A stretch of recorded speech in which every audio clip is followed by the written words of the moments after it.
Of course. Are you optimistic for the future? Like when you talk about the puppeteers and then you observe, let's say, society as a whole, and then you become introspective and you challenge yourself with these concepts, what comes out the other side today?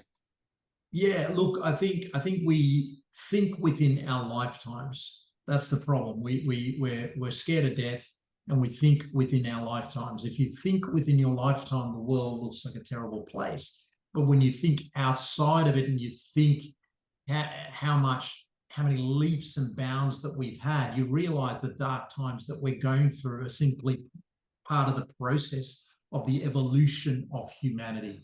Because we started life as a single-cell creature, then to a fish, which is a very rudimentary level of consciousness, to the great reptiles, to the mammals, then to the rise of humans.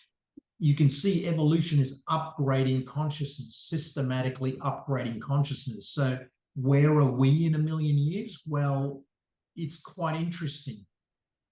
Consciousness sparks space and time. Within space and time, you get life. Life upgrades consciousness eventually to a point where you reach ultimate consciousness again. It's a circular loop. It's a circular loop that just keeps looping. And I believe we're on a pathway to upgrading our consciousness. So sometimes progress can look like destruction. And that's what we're seeing now. We're witnessing destruction. We're witnessing great acts of atrocities and, wealth disparity and pain and so forth. But that's how we see it within our limited confines of the space of space and time.